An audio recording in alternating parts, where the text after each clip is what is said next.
Hey guys வணக்கம். இன்னைக்கு பேண்டியன் store சீரியலில் என்ன நடந்தது அப்படின்றத பார்க்கலாம். ஸோ ஃபர்ஸ்ட் சீன் என்ன காட்டுறாங்க அப்படின்னு பார்த்தோன்னா 3 மருமகளும் வராங்க, பசங்க எல்லாரும் இருக்கிறாங்க. அப்போ நம்மளோட மீனா கேட்குறாங்க தங்கமயில் கிட்ட, அக்கா என்ன ஓகேவாக்கா அப்படின் போது எங்கே இவங்க கிட்ட நான் சொன்னேன், அதாவது அரசி காலேஜ் போகிறதுக்காக நம்ம எல்லாரும் சேர்ந்து முதல்ல நம்ம ஹஸ்பண்ட்ஸை கன்வின்ஸ் பண்ணிவிட்டு அப்புறமா அத்தை மாமாவை கன்வின்ஸ் பண்ணலாம் அப்படின்னு மருமகளுக்கு பிளான் பண்ணியிருக்காங்க. ஸோ தங்கமயில் சொன்னதுக்கு சரவணன் நாட் ஓகே அப்படின்றத தங்கமயில் சொல்கிறாங்க, நான் எவ்வளோ சொன்னாலும் அவங்க ஓகே சொல்ல மாட்டாங்க அப்படின் போது நம்ம சரவணன் சொல்கிறார், நான் மட்டும் இல்லை தம்பிங்க யாருமே ஓகே சொல்ல மாட்டாங்க அப்படின் போது ராஜி சொல்கிறாங்க, இல்லை கதிர்லாம் ஓகே சொல்லிட்டான் அப்படின் போது, டே என்னடா நீ இப்படி மாறிட்டியா அப்படின்னு சரவணன் கேட்குறாரு. அப்போ நம்மளோட கதிர் சொல்கிறாரு, ஆமாம் அவளுக்கு முக்கியம் தானே, படிப்பு ரொம்ப முக்கியம் தானே, அவள் போகட்டும் அப்படின்றாங்க. அண்ட் நம்மளோட செந்திலும் சொல்கிறாரு, ஆமாம் அதுதான் கரெக்டு, சரி அவள் படித்து முடிக்கணும்ல, அதுதான் நான் கரெக்டாக இருக்கும், அவள் ஃப்யூச்சருக்கு நல்லாயிருக்கும் அப்படின்ற மாதிரி இவங்க 2 பேரும் பசங்க கன்வின்ஸ் ஆனது அவருக்கு சரவணன் கிட்ட சொல்கிறாங்க. சரவணனும் சரி ஓகே நானும் படிப்பு முக்கியம்னு சொல்கிற ஆள் தான், ஆனால் இவ போனானா இவன் பின்னாடியே குமாரும் வருவானே அப்படின் போது நம்மளோட செந்தில் சொல்கிறாரு, அதுக்கு தான் அவன் கையை காலை உடச்சி போடணும் அப்படின்றாரு. அப்போது எதுக்கு இது வன்முறை அப்படின்ற மாதிரி மீனா சொல்லும்போது நம்ம ராஜி சொல்கிறாங்க, எங்கள் அப்பா வாக்கு கொடுத்துருக்காங்க, குமாரால் இனிமேல் பிரச்சனை வராதுன்னு சொல்லியிருக்காங்க இல்லையா, அப்பா பேச்ச மாரி எதுவும் நடக்காது, நம்ம பயப்படாமல் அரசியை அனுப்பிவிடலாம் அப்படின் போது, சரி இதெல்லாம் ஓகே ஆனால் அப்பா கிட்ட யார் இதை பேசுறது அப்படின்னு நம்ம சரவணன் சொல்கிறாரு. ஆமாம் நீங்கள் தான் பேசணும் அப்படின்னு மருமகள்லாம் சொன்னதும், இதெல்லாம் எங்ககிட்ட சொல்லவே இல்லை, எங்களையே கோத்து விடுறீங்க அப்படின் போது நம்ம மீனா சொல்கிறாங்க, நாங்கள் ஏதாவது சொன்னோன்னா ரத்தம் சொந்தம் பெற்றவங்க நாங்கள் எங்களுக்கு தெரியாதா அப்படின்னு வாங்க, நாங்கள் பேச உரிமை இல்லாதனால தான் உங்களை பேச சொல்கிறோம் அப்படின்றாங்க. ஏன்னா 3 மருமக பேசினாலுமே அது பாண்டியனோ இல்லை கோமத்தியோ சொல்கிற வார்த்தை என்ன, பெற்றவங்க எங்களை விடவா உங்களுக்கு பாசம் இருக்குது, எங்களுக்கு தெரியாதா அப்படின்றாங்களே, அதனால் பசங்களை வச்சே இந்த காரியத்தை முடிக்கலாம் அப்படின்னு முடிவு பண்ணிட்டுருக்குறாங்க. ஸோ இவங்க பேசிகிட்டு இருக்கும்போது கரெக்டாக பாண்டியன் வராரு. பாண்டியன் வந்ததுமே ஃபஸ்ட்டு பழனியாக தான் கேட்குறாரு, என்ன பழனி இன்னும் வரலையா அப்படின்னு கேட்டு அவர் போக ஒரு நேரம் பசங்க மறுபடியும் கூப்பிடுறாங்க. கூப்பிட்டுட்டு கோமத்தியும் ஒன்றா கூப்பிடுறாங்க. கூப்பிட்ட உடனே கோமதி என்ன விஷயம்னு கூட எதையுமே கேட்கல, அவளோட அரசியோட கல்யாணத்தை பற்றி பேசணுமோ இல்லை அரசியோட படிப்பை பற்றி பேசுகிறதா இருந்தால் நான் அவங்க யார்கிட்டையும் பேசுகிறதா இல்லை அப்படின்றாங்க. அம்மா என்னம்மா அப்படின் போது நம்ம மீனா சொல்கிறாங்க, அத்தை பேசுறதுக்கு முன்னாடியே நீங்கள் இப்படி கிளம்புனா எப்படி அத்தை அப்படின் போது, ஆமாம் எனக்கு இதை பற்றி பேச விருப்பம் இல்லை அப்படின்னு சொல்லிட்டு இருக்கிறாங்க. அண்ட் பாண்டியனும் சொல்லிட்டாரு, நான் இதுக்கு மேலே அரசியோட அவளோட என்ன பண்ணணும் செல்லம் கொடுக்கறதுக்கோ இல்லை அவளுக்கு வேறு எதுக்கோ நான் பண்ண மாட்டேன், கோமதி என்ன சொல்கிறாலோ அதை தான் நான் ஃபாலோ பண்ணுவேன் அப்படின்ற மாதிரி பாண்டியன் சொல்லிட்டாரு. அப்போ பசங்க சொல்கிறாங்க, நம்ம இன்னைக்கு அவளை பற்றி யோசிக்காமல் இன்னைக்கு கல்யாணம் பண்ணி பிரச்சனை முடிஞ்சால் போதும் அப்படின்னு நினைக்கிறோம், ஆனால் ஃப்யூச்சருக்கு அவளுக்கு யோசிக்கணும் இல்லையா, இன்னைக்கு இந்த பிரச்சனை முடிஞ்சால் மட்டும் போதும்னு பார்க்காம ஃப்யூச்சருக்கு அவளுக்கு எது கரெக்டு, படிப்பு தான் முக்கியம் அப்படின்றத நம்ம யோசிக்கணும் தானே அப்படின்னு நம்ம கதிர் ஒரு வேல்டான பாயிண்ட் சொன்னார். அடுத்ததான் செந்தில் சொல்கிறார், நீங்கள் மாப்பிள்ளை சென்னையில் இருக்காருன்னு சொல்கிறீங்க, சென்னை அப்படின் போது அங்கே காஸ்ட் ஆஃப் லிவிங் ஜாஸ்தி இல்லையா, ஒருத்தர் சம்பாதிச்செல்லாம் பத்தாது, அப்போ 2 பேருமே சம்பாதிச்சாதான் அங்கே அவங்க ரன் பண்ண முடியும், அதுக்கு அரசி படிச்சிருந்தா மட்டும்தானே வேலைக்கு போனாதான் அவளால் அங்கே நல்லபடியாக சர்வைவ் ஆக முடியும் அப்படின்றாங்க. அண்ட் சரவணன் சொல்கிறார், அம்மா இதுக்கு மேலே அவள் எந்த தப்பும் பண்ண மாட்டாமா, நம்ம அனுப்பிவிடலாமா அப்படின் போது, அதெல்லாம் முடியாதுடா, அவள் போனானா அவன் பின்னாடியே கோயவன் வருவான், குமார் வருவான், தேவையில்லாத பிரச்சனை வரும், அதனால இதெல்லாம் வேண்டாம் அப்படின்றாங்க. அப்போ நம்ம சரண் சொல்கிறார், இப்போ என்ன குமார் பின்னாடி வரக்கூடாது அவ்வளோதானே, நாங்கள் அண்ணனுங்க இருக்கோம் இல்லையா, அதை நான் கூட்டிகிட்டு போகிறேன், காலையில் அவளை கொண்டு போய் கூப்பிட்டு வரது இல்லை நான் பார்த்துக்கிறேன் அப்படின் போது பாண்டியன் திட்டுறார், ஏண்டா அவனுக்கு வேலையே இல்லையா, வேலையை விட்டு டெய்லி காலேஜுக்கும் வீட்டுக்கும் நடப்பியா அப்படின் போது செந்தில் சொல்கிறாரு, ஏன் அண்ணனுக்கு வேலையாக இருந்தால் ஒரு நாள் நான் கடைக்கு லேட்டாக வருவேன், நான் போய் காலேஜில் விட்டுட்டு பிக்கப் பண்ணிட்டு வரேன் அப்படின்றாரு. அந்த கதிர் சொல்கிறாரு, இல்லை செந்தில் அண்ணனுக்கு கடையில் வேலை இருந்துச்சு அப்படின்னா நான் போய் கூட்டிகிட்டு வரேன் அப்படின்றாங்க. இல்லைனா 3 மருமகளும் சொல்கிறாங்க, நாங்களும் கூட பார்த்துக்குறோம், அவளை கூட்டிகிட்டு போகிறதுக்கோ எதுக்கோ இருந்தாலும் நாங்களும் பார்த்துக்குறோம் அப்படின்றாங்க.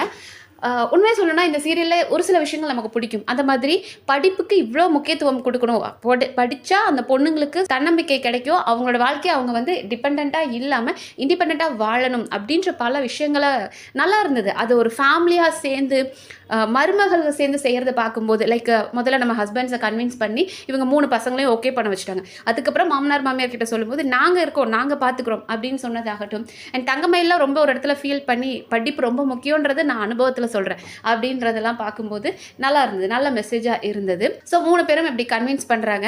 அதுக்கப்புறம் நம்மளோட கோமதி யோசிக்கிறாங்க, சரிடா நான் உங்களுக்காக சரின்னு சொல்கிறேன் அப்படின்றாங்க. அப்புறம் அரசியை கூப்பிட்டு சொல்கிறாங்க.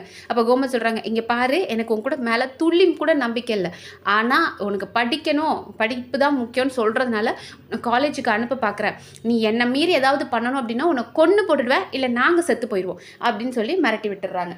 அண்ட் அடுத்த சீனில் என்ன காட்டுறாங்க அப்படின்னா நம்ம தங்கமயில் ஸோ தங்கமயில் ஒரு நாள் லீவ் போட்டு அடுத்த நாள் அங்கே வேலைக்கு போகிறாங்க. அவனே அந்த ஆள் ஒரு ஹிட்லர் மாதிரி தான் எப்போதுமே அவங்கள ட்ரீட் பண்ணுவான்.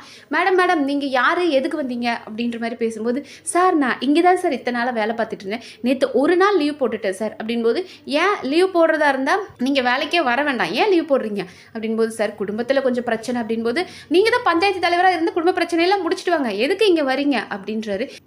சார் சாரி சார், இனிமேல் இந்த மாதிரி தப்பு பண்ண மாட்டேன், இனிமேல் லீவ் போடுறதா இருந்தால் நான் சொல்லிட்டு லீவ் போடுறேன் சார் அப்படின்போது, இனிமேல் வேறு லீவ் போடலான்ற ஐடியாவில் நீ இருக்கியா, நீ என்ன இது ஆஃபீஸ் வேலை நினச்சிட்டியா, காலையில் 9 மணிக்கு வந்துட்டு 6 மணிக்கு பேக் எடுத்துகிட்டு கிளம்புறதுக்கு, இங்கே பாருமா இங்கெல்லாம் எல்லா சாட்டர்டே கூட வேலை இருக்கும், ரொட்டேஷனில் வாரத்துக்கு ஒரு நாள் நானாக கொடுக்குற லீவு தான் நீ எடுக்க முடியும், அதெல்லாம் உனக்கு ஓகேனா இல்லைனா பாட்டு கிளம்பிடு அப்படின்போது, இல்லை சார் எனக்கு ஓகே தான் சார் அப்படின்போது அவர் மிரட்டுறார். இந்த மாதிரி இன்னொரு தடவை நீ பண்ணிட்டு இருந்தால் வேலையிலேருந்து தூக்கிடுவேன், இத்தனை நாள் வேலை பார்த்த சம்பளத்தை கூட கொடுக்க மாட்டேன், நீ பாட்டுக்கு நேற்று லீவ் போட்டுட்டு இங்கே கடையில் எவ்வளோ ரஷ்ஷாக இருந்தது, நான் இறங்கி சப்ளை பண்ண வேண்டியதாக இருந்தது, நீ ஒன்றும் ஆஃபீஸ் வேலை போல சப்ளை ஒர்க்குக்கு வந்திருக்க, அப்போ எப்படி நான் சொல்கிறோம் அதை தான் நீ கேட்கணும் அப்படின்ற மாதிரி மிரட்டுறாரு.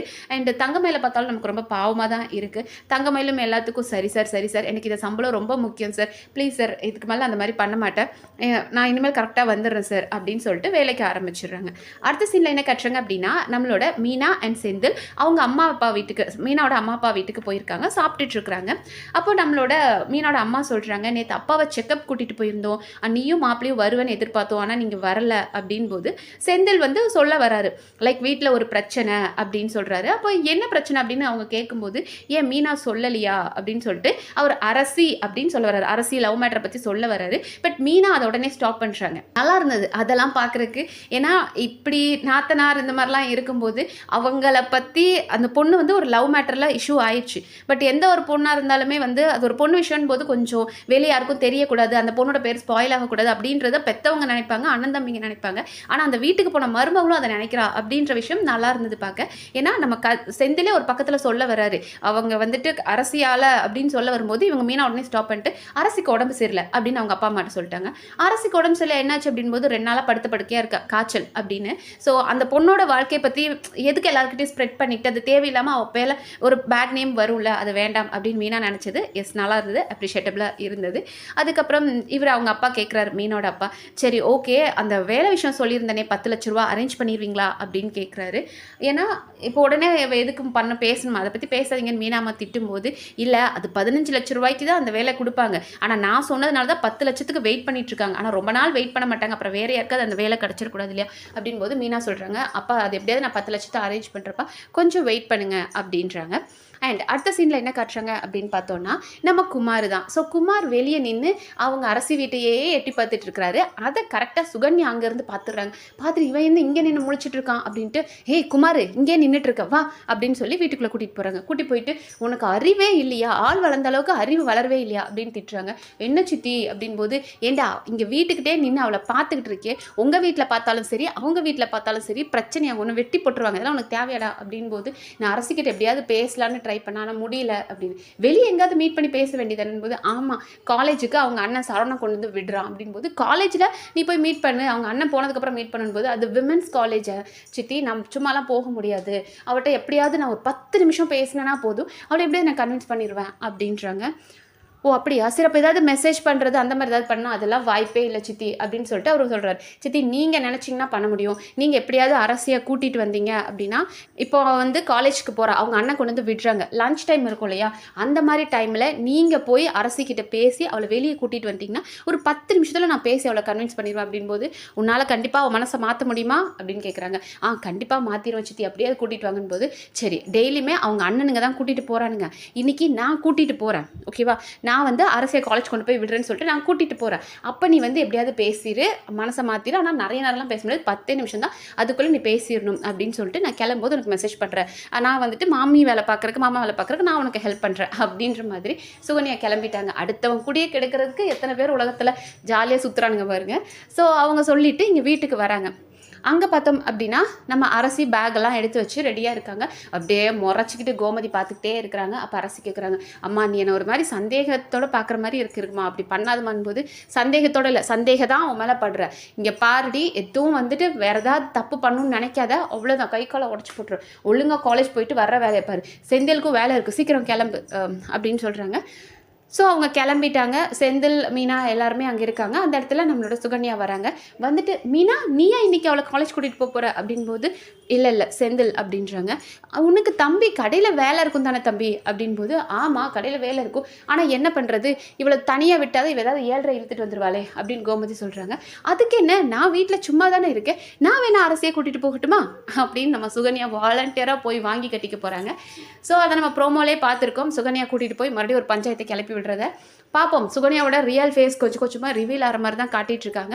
அந்த பிள்ளை மாட்ட போகுதா, அரசியை மாட்டி விட போகிறாங்களா, இல்லை என்ன நடக்குது அப்படின்றது. வேறு என்னென்ன இன்ட்ரெஸ்டிங்காக நடக்குது நம்ம அடுத்தடுத்த வீடியோவில் பார்க்கலாம். நன்றி.